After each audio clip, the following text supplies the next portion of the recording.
What's going on, guys? It is episode 5 of the Pack Fantasy Football Podcast. We're here as the Bills and the Patriots kick off. I'm hoping that the Patriots can get back into the playoff picture as we're one game out right now. And there's a couple of you guys that are 1 game or 2 games out of the fantasy playoffs. And I'm going to break down to you what needs to happen in order for you to make the playoffs. First off, I want to just welcome Jake into the Fantasy League finally. I made the announcement, feels like 2 months ago, that he was going to co-manage Keontae's team, the Ann Arbor Coco Biscuits. He's finally able to get access to the link that I sent him. He's finally in. Better late than never, bro, as you really need to get some work done to make the playoffs right now. The last 4 weeks have been pretty crazy. RJ and Craig have been 4-0. Jameson, Ricky, and Gerald have been 3-1. Ricky's been quietly 3-1. Joe's been 2-2. Marcus has still been 0-4, still waiting for his first win. The rest of us has been 1-3. Jake, Thomas, myself, all 1-3. A couple others, Victor. For the playoff picture, Craig has locked up the West Division. Congratulations, it's his first division title. And he clinches the number 1 seed with any win in the next 2 weeks. He just needs to win one of these 2 games, and he's in the number 1 seed. If he loses the next 2 weeks, he opens the door for Joe Estep to get the number 2 seed if Joe can win his next 2 games and Craig loses the next 2 games.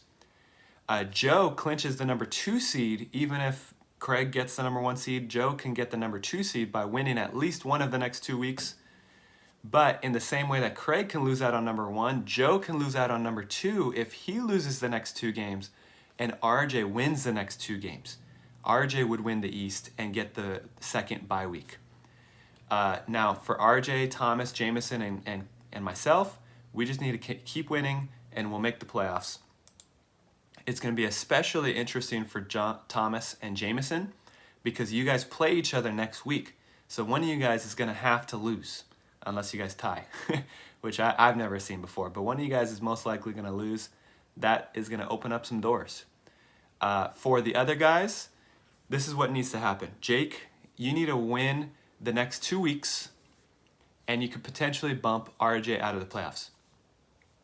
Or you win the next 2 weeks, and I lose one of the next 2 games. You could potentially bump me out of the playoffs.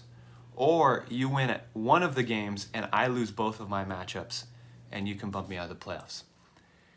Gerald and Daniel, both of you guys would need to win the next 2 games. Gerald and Daniel are playing each other next week, so only one of these guys is going to be able to do this. Win the next 2 games. Jameson loses the next 2 games, and you have more overall points in the season than Jameson. Gerald already currently has more points than Jameson by a smidge, so it's more probable for Gerald. And Ricky needs to win the next 2 games and have Thomas lose the next 2 games. Victor, even though you won, even though you beat me, you got eliminated from the playoffs this week. Sorry about that. The wild stat of the week is just the crazy fantasy performances that have been happening. Since our last episode, Joe Mixon scored 50 in week 9.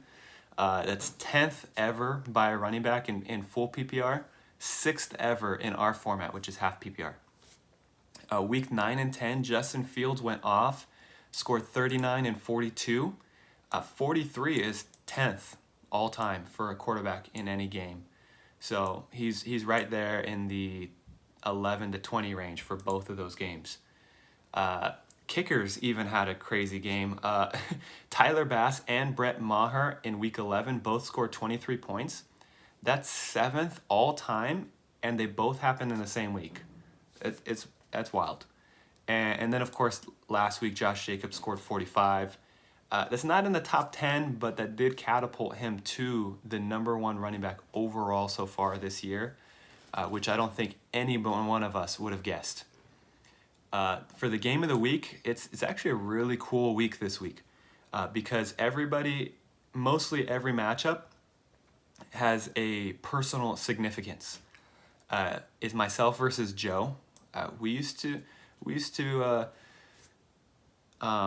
I mean, we have had a discipling relationship for a few months, and obviously we've been in Columbus together for a while. Victor and Jake are playing each other. Victor helped baptize Jake. RJ and Marcus. RJ baptized Marcus in Chicago. Craig versus Daniel. Craig was a part of that, but he actually discipled Daniel for a while. Jameson and Gerald. Jameson currently disciples Gerald. And then you got Thomas and Ricky, who have never been in the same ministry. But I thought it was pretty cool to see the correlation in 5 out of the 6 matchups. But my game of the week is going to go to Jameson versus Gerald. That's going to create so much havoc if Gerald wins. It's going to be very interesting week 14 if Gerald pulls this win out of a hat.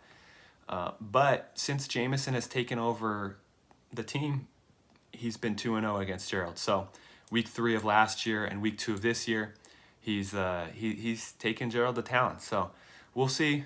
Gerald's going to need some help. And, of course, his team has been injury-riddled all year. And so that'll be interesting. So that's my game of the week, Jameson versus Gerald. That's a quick one. I'm excited for the playoffs so that I can really, there's only 2 games that actually matter in the playoffs, in the first week, in the second week, and then, of course, the finals in the third week. So I'm excited to kind of do a little bit more of a breakdown of a game-by-game type of deal as I'm afforded more time instead of doing 6 matchups. So I'll see you guys in our next episode. Keep grinding, keep competing. We're so close to the fantasy playoffs, and I hope life is going better than your fantasy team.